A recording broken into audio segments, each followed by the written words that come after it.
नमस्कार दोस्तों, जैसा कि मैंने प्रॉमिस किया था कि एनर्जी इन्फ्लुएंस सर्किल क्या होता है, कैसे काम करता है, एनर्जी सर्किल से कैसे डिफरेंस होता है इसमें, वो मैं आपको आज बताऊंगा। लेकिन उसके पहले ये जानना जरूरी है कि एनर्जी सर्किल क्या होता है। आपने पुराने ऋषि मुनियों के बारे में सुना होगा कि वो जहां बैठते थे वहां अपना एक एनर्जी सर्किल क्रिएट कर लेते थे और उस एनर्जी सर्किल को इतना प्रोटेक्टिव बना लेते थे कि वहां पे कोई दूसरा इंसान आकर के उनको हार्म नहीं पहुंचा सकता था। भी आते थे बैड एविल करने वाले लोग, वो क्या करते थे, कितने भी प्रहार करते थे पर उनके ऊपर कोई असर नहीं आता था। सेम वे में आपकी ऑरा, आपकी जो एनर्जी होती है वो भी एक प्रकार से आपके चारों तरफ एक बॉन्ड बना लेती है, एक सर्किल बना लेती है। वही आपकी एनर्जी सर्किल होती है। आप पॉजिटिव एनर्जी के हैं तो आपकी पॉजिटिव एनर्जी सर्किल से आप एक अपने आप को कवर्ड पाते हैं। आप निगेटिव एनर्जी के हैं तो निगेटिव एनर्जी सर्किल से आप अपने आप को कवर्ड पाते हैं। अगर आप पॉजिटिव एनर्जी से हैं तो आप पॉजिटिव एनर्जी को अट्रैक्ट करते हैं। चलिए मैं आपको बताऊं, हम as a human being associated हैं एक सोसाइटी से, और इस सोसाइटी में क्या होता है, सबसे पहले हमारा आता है परिवार, फैमिली। अब हम इस फैमिली में जिसमें जुड़े हुए हैं, इसमें हमने एक अपना ऑरा तो बना रखा है, अपनी एक एनर्जी तो बना रखी है, पर ये जो हमारी एनर्जी है, हमारी जो थॉट प्रोसेस है, हमारी जो थिंकिंग है, ये अफेक्ट होती है किस चीज़ से? ये प्रभावित होती है उस चीज़ से जब हमारा कोई अपना हमारे साथ में कुछ अलग टाइप की एनर्जी डालता है। अगर हमारे जैसे हमारे थॉट प्रोसेस हैं उसी तरह की सेम लेवल की एनर्जी अगर हमारे साथ आती है तो वो मल्टीप्लाई होकर के काम करती है, और यही एनर्जी तब हमारी डिमिनिश होने लगती है, डाउन होने लगती है, जब कोई हमारे साथ रहने वाला, हमारे साथ काम करने वाला व्यक्ति एक निगेटिव एनर्जी से हमको बार बार अटैक करता है। और यहीं से एनर्जी इन्फ्लुएंस सर्किल का कंसेप्ट बन रहा है। तो चलिए बोर्ड पे आते हैं और थोड़ा आपको डिटेल में समझाते हैं। ये एक पर्सन है P1, ये एक पर्सन है जिसका एक एनर्जी सर्किल आपको दिख रहा होगा। इस एनर्जी सर्किल में इसका जो भी एनर्जी है हम मान लेते हैं पॉजिटिव एनर्जी इसका है। इस पॉजिटिव एनर्जी के साथ में ये पूरा अपना सर्किल बनाए हुए है। मीन्स इसका ये ऑरा है कि अपने साथ उन्हीं लोगों को अट्रैक्ट करेगा जो इसके पॉजिटिव एनर्जी के इक्विवेलेंट होंगे, या जिनके अंदर भी पॉजिटिव एनर्जी होगा वो इसके सर्किल में आ सकते हैं, इसके सर्किल में बैठ सकते हैं, इसके साथ एसोसिएशन बना सकते हैं। पर इसके मान लिया कुछ और फैमिली मेंबर हैं, कुछ फैमिली मेंबर हैं जिनका एक अलग सर्किल है, उनका एक अलग और होगा, और जरूरी नहीं एक फैमिली मेंबर में सबका जो एनर्जी सर्किल है वो सेम लेवल का हो, किसी का मिक्स होगा पॉजिटिव एनर्जी से। तो ये जो मिक्स होगा एनर्जी सर्किल, अब यहाँ पे ये कैसे फैमिली मेंबर, तो आप जानते हैं डायरेक्टली आपको अफेक्ट करते हैं। तो अगर आपने सपोज कुछ पॉजिटिव सोच रखी है, कुछ आप अपने अपलिफ्टमेंट के लिए काम कर रहे हैं, तो आप जाहिर सी बात है आप अपनी इस पॉजिटिव एनर्जी को आगे बढ़ाएंगे। आपकी पॉजिटिव एनर्जी आपके थॉट को, आपके एक्शंस को ज़्यादा वैल्यू देगी और आपको सक्सेसफुल होने की रास्ते पे बढ़ाएगी। सेम वे में जैसे ही कोई यहाँ पे पर्सन है जिसके अंदर फियर है, जिसके अंदर एंग्जाइटी है, आप कुछ कर रहे हो और वो आपको अफेक्ट कर सकता है, उसकी जो थॉट हैं वो आपको अफेक्ट कर सकते हैं। आप हर किसी को नहीं आने देते, जैसे कहा जाता है ना कि लोगों को अपना काम करने दो। जैसे यहाँ कोई थर्ड पर्सन है, कोई थर्ड पर्सन है यहाँ पे, उसका एनर्जी सर्किल आपको अफेक्ट नहीं करेगा। रीजन क्या है कि आप इससे डायरेक्ट एसोसिएटेड नहीं है, तो ये हमेशा आपके आसपास नहीं रहता है, बट ये इंसान आपके आसपास हमेशा रहता है। अगर ये आपके पास प्रति 100% आपके सकारात्मक रवैये के साथ आपके साथ जुड़ा है तो ये इसकी एनर्जी आपको अफेक्ट करेगी। अगर आप कुछ काम करने जा रहे हो और ये इसके मन में डर है, इसके मन में डर है, और ये आपको डायरेक्ट अफेक्ट करती है इनकी एनर्जी, क्योंकि आप इनसे एसोसिएटेड हो, आपकी एनर्जी इनसे एसोसिएटेड है, तो आपको अफेक्ट करेगी और आपका जो प्रोग्रेस है, जो आपका ग्रोथ है, वो थोड़ा सा स्लो होने लगेगा या डाइवर्ट होने लगेगा। तो जाहिर सी बात है जब यहाँ पे कोई इंसान अपनी एनर्जी फ्लो लेकर के, अपनी एनर्जी के साथ कुछ पॉजिटिव वे में काम करना चाहता है, और यहाँ जो उसकी एनर्जी को इन्फ्लुएंस करते हैं उसके जो फैमिली मेंबर हैं, या जिनकी बात वो समझ सकता है, या जिनके साथ उसका एसोसिएशन बहुत ही स्ट्रांग है, वो लोग उसे बार बार दिन प्रतिदिन उसे इन्फ्लुएंस करते हैं नेगेटिव साइड की तरफ। तो उसके जो एफर्ट्स हैं उसके एफर्ट्स डाउनफॉल की तरफ जाते हैं, क्योंकि उसके मन में स्ट्रेस, एंग्जाइटी ये सारी तरफ से भरी जाती है। तो मेरे कहने का ओवरऑल मतलब ये है कि ये इन्फ्लुएंस आपके लिए अगर पॉजिटिव वे में नहीं है तो आप जिस किसी काम को करोगे उसमें आपको बहुत एफर्ट लगाना पड़ेगा, क्योंकि जो आपकी एनर्जी सर्किल है उसमें कहीं न कहीं से एक लूप होल बन जाता है।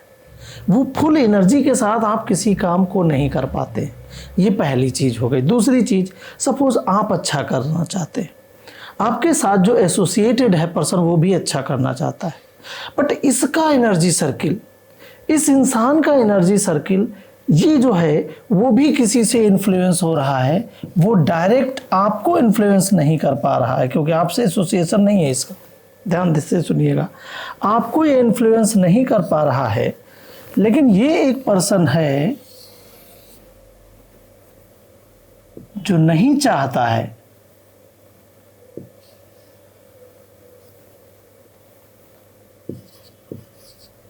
ये एक अदर पर्सन है जो नहीं चाहता है कि आप कुछ अच्छा करें, कुछ आगे करें, जिसकी वजह से आप ग्रो करें लाइफ में। और ये पर्सन कुछ न कुछ ऐसा करना चाहता है जिसके थ्रू, लेकिन आपको डायरेक्ट अफेक्ट नहीं कर पा रहा। अब आपको क्या करना है, अब आपको इस पता भी नहीं कि यह इंसान आपको कैसे हार्म करेगा, लेकिन ये इंसान आपको हार्म करने के लिए तैयार है। तो ये इंसान ये ढूंढेगा कि आपके एनर्जी सर्किल को इन्फ्लुएंस कौन कौन करता है, और उसके एनर्जी सर्किल से अगर उसका एसोसिएशन है तो वो उसको क्या करेगा, वो उसको अफेक्ट करेगा। इसको अफेक्ट करेगा। अगर ये आपके साथ प्लस 100% पॉजिटिव वे में जाना चाह रहा है, लेकिन ये इसको इन्फ्लुएंस कर सकता है, तो ये आपके प्रति इसके मन में कुछ न कुछ ऐसी चीज़ें भरेगा, कुछ न कुछ ऐसा कुछ बिठाएगा जिसकी वजह से ये जो आपका एसोसिएशन है, जिसके थ्रू आप डायरेक्ट इन्फ्लुएंस होते हैं, वो फिर आपको एक निगेटिव वे में इन्फ्लुएंस करने की कोशिश करेगा because of that person. Means इसका ये जो एसोसिएशन है वो यहाँ से इसकी वजह से आएगा, आपको पुल बैक करेगा। तो ये समझने की चीज़ है कि आपको लगता है कि आप बहुत अच्छा काम कर रहे हो, आप सब कुछ कर डालोगे, तोड़ डालोगे, फोड़ डालोगे, पर याद रखना आपका एनर्जी इन्फ्लुएंस जिसके साथ हो रहा है, या आपकी एनर्जी जिस किसी इंसान के साथ इन्फ्लुएंस हो रही, अगर वो इंसान किसी ऐसे नेगेटिव पर्सनालिटी से भी इन्फ्लुएंस हो रहा है और उसकी वजह से उसने आपके बारे में फेयर पैदा किया, एंग्जाइटी आपके लिए पैदा की, तो वो कहीं ना कहीं किसी मोड़ पे आपको उस पर्टिकुलर प्रोजेक्ट के लिए, पर्टिकुलर काम के लिए, पर्टिकुलर आपके जॉब रोल के लिए कुछ न कुछ कहता नजर आएगा, और जिससे आपका एनर्जी अफेक्ट होगा, आपका एनर्जी ड्रेन होगा और आप परफॉर्मेंस में अच्छा नहीं कर पाओगे। ये इतना स्ट्रॉन्ग प्रॉब्लमेटिक सिचुएशन आ जाती है कि इंसान कुछ चाहते हुए भी समझ नहीं पाता है, मैं आपको एक बात बताना चाहता हूँ। जो अभी आपने पिछला वीडियो नमन का देखा था, तो नमन जो है, नमन के केस में कुछ ऐसा ही था। नमन के केस में जो पहले उसका एसोसिएशन था वो जिन पर्सन के साथ में था उनसे अच्छा था, लेकिन नमन के केस में इस पर्सन ने, थर्ड पर्सन ने 2 पर्सन को अफेक्ट करना शुरू किया, और यहां से इसके ऊपर डबल तरीके से इसके ऊपर जो इन लोगों का निगेटिव इन्फ्लुएंस था वो जारी रहा, जिसकी वजह से नमन का ये हाल हुआ। तो कहने का मतलब ये हमारा है कि हम कितना भी और अपना अच्छा मजबूत बना ले, या तो हम ऐसी इसमें जगह बना दें कि यहाँ से कोई हमें अफेक्ट ना कर पाए, और ये पॉसिबल नहीं है। उसके लिए उपाय मैं बताता हूँ आपको। जब आपको ऐसा लगे तो आप एक काम करिए, अगर 24 घंटे इनके आप सर्किल में रहेंगे तो एनर्जी इफेक्ट करेगी, आपको प्रभावित करेगी।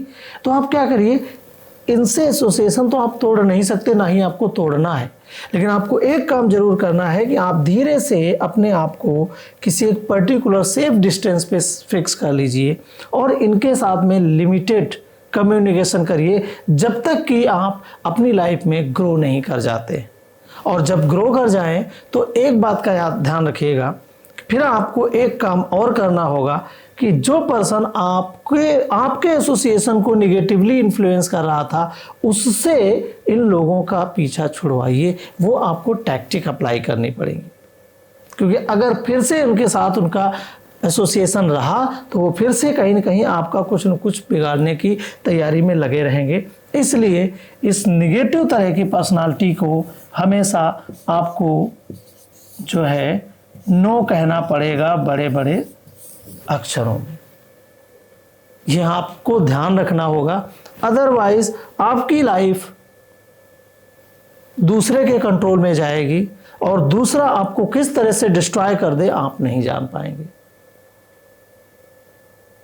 ये हमेशा याद रखिएगा, इमोशनल इंटेलिजेंस यहीं पे काम करता है। लेकिन अगर आप इस वीडियो को नहीं देखेंगे, पूरा नहीं समझेंगे, तो आपको देर भी हो जाएगी। समझते समझते बहुत कुछ हो जाता, और ऐसे एक नहीं बहुत से ऐसे केसेस हैं जहाँ पे आपको ये लगेगा कि मैं तो अच्छा कर रहा था, मैं तो बहुत बेहतरी से काम कर रहा था, आखिर मेरे साथ बुरा कैसे हुआ। एक काम और करना पड़ेगा, अपने फ्लॉज, अपनी गलतियों को ज़रूर आइडेंटिफाई करिए। वो चाहे इस पर्सन से जुड़ी हुई हो, ये एसोसिएशन से जुड़ी हुई हो, या आपने खुद कुछ ऐसे इमोशनल डिसीजंस लिए हों, आपने खुद कुछ मैनेजमेंट गड़बड़ किया हो, आपने कुछ बजटिंग नहीं की हो, आपने कहीं जॉब में कुछ ऐसा गड़बड़ किया हो, तो वो सारे एनालिसिस आप करिएगा। और एक पहलू ये भी आता है, उसे भी देखिएगा। आपकी लाइफ आपके हाथ में है, आप किसी और को इसका कंट्रोल मत दीजिएगा। इसीलिए आपको इस एनर्जी इन्फ्लुएंस सर्किल को समझना है। और थ्रू आउट लाइफ आप कितना ग्रो कर जाएंगे, तब भी अगर आपके फैमिली में ऐसा कुछ हो गया, कोई एक इंसान है जो आपके सुख चैन को छीनना चाहता है, तो वो इंसान आपके साथ ऐसा कृत्य कर सकता है, लेकिन वो तब तक कर सकता है जब तक आप अलर्ट नहीं होंगे। आशा करता हूँ कि इस एनर्जी इन्फ्लुएंस सर्किल के सहारे आप बहुत सी चीज़ें समझ सकते हैं और अपनी लाइफ को बहुत ही प्रभावी ढंग से मैनेज करना सीख सकते हैं। वीडियो अच्छा लगा हो तो शेयर ज़रूर करिएगा। फिर मिलते हैं किसी नए वीडियो के साथ, तब तक के लिए नमस्कार।